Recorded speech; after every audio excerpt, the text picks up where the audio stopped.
ये भी उसी दिन का रिकॉर्ड है जिस दिन मेरी माँ का के देहांत का 14वां दिन था। उस दिन उस दिन के लिए फूल तोड़े जा रहे हैं। वो भी दुख का ही वातावरण था, पर क्या कर सकते हैं। जिंदगी तो चलती चली जाती है, वो तो रुकती नहीं है। ऐसा ही होता चला जाता है, जीवन चलता जाता है, आगे बढ़ता जाता है। हम धीरे धीरे उस घटनाओं को भूलना शुरू करते हैं, पर ये घटना भूलने वाली नहीं है, क्योंकि जो मेरी माँ थी वो 24 घंटे मेरे साथ रहती थी। किचन में काम करने आऊँ तो हेल्प करने आती थी। अगर कहीं पे मैं ट्यूशन पढ़ाऊँ तो कुर्सी पर बैठकर मेरा ट्यूशन पढ़ाना देखती थी। अगर मैं काजू तोड़ने जाऊँ तो बोलती थी, अच्छी तरह तोड़ कर आना, जल्दी मत आना, आगे पीछे देखना। और अगर देर हो जाती थी तो कहती थी कि देर क्यों हो गई, मैं कितनी देर से इंतज़ार कर रही हूँ। उनकी ममता, उनका प्यार हम शब्दों में व्यक्त नहीं कर सकते, क्योंकि वो हमेशा मेरे साथ थी, इसलिए वो एक मेरे शरीर का भाग बन गई थी। अच्छा लगता था वो होती थी, उनका गुस्सा करना, उनका प्यार करना। मैं जब उनको गले से लगा लेती थी कभी कभी, तो वो अपनी गोद में मुझे बैठा कर मेरे सिर को सहलाती थी और कभी कभी अच्छी अच्छी बातें बताती थी। वो सब घटनाएं अब यादें रह गई हैं, उसके अलावा कुछ भी नहीं है। ये सब चलता, दुनियादारी तो चलती रहती है। एक बहुत ही महत्वपूर्ण भाग मेरे जीवन का मुझसे दूर हो गया है। एक फ्रेंड, एक दोस्त से मैं बिछड़ गई हूँ। पता नहीं कितना दिन लगेगा इस दुख को भरने के लिए,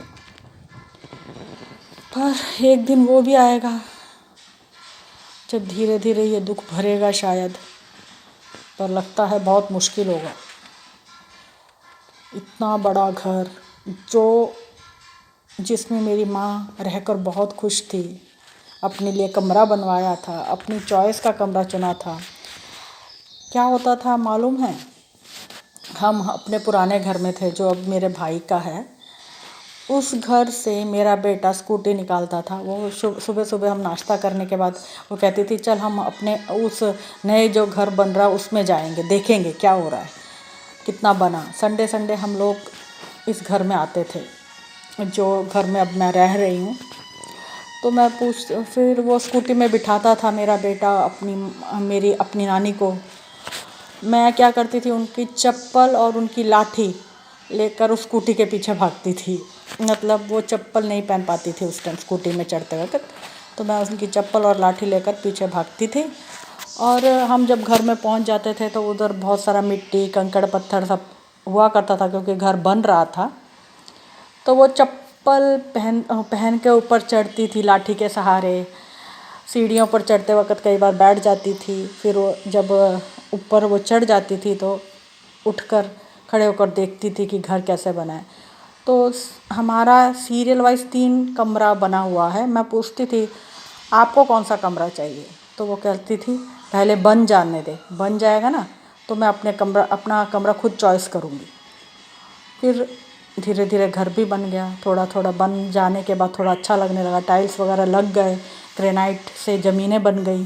तो फिर लेकर आई तो कहने लगी, ये तो बहुत ही मुलायम है ज़मीन, बहुत फिसलता है, कितना अच्छा है ना।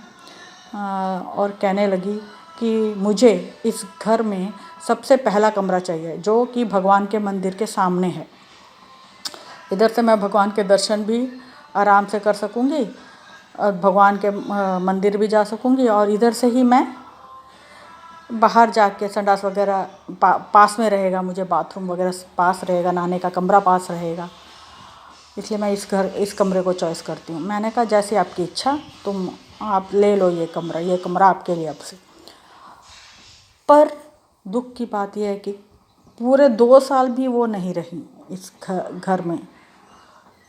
तो 2022 फरवरी 2023 का इसका उद्घाटन हुआ था, वो रही 2024 और 2023 और 2024 तक वो रही। वो भी सिर्फ जनवरी के 10 तारीख तक, 2024 में जनवरी के 10 तारीख तक। फरवरी भी नहीं आया, जब मेरे घर का ओपनिंग का दिन था वो भी नहीं आया, यानी वो पूरे 2 साल भी नहीं रही। अब पहले मुझे लगता था कि ये घर छोटा है, जब से मेरी माँ गुजर गई है तब से लगता है कि ये घर तो बहुत बड़ा बन गया, ये तो पूरा खाली हो गया। मेरा बेटा पढ़ने के लिए गया था मंगलूर, तब भी मुझे उतना दुख नहीं हुआ जितना दुख मुझे इस बात का है कि वो चली गई मुझे छोड़कर। और बहुत बहुत दुख।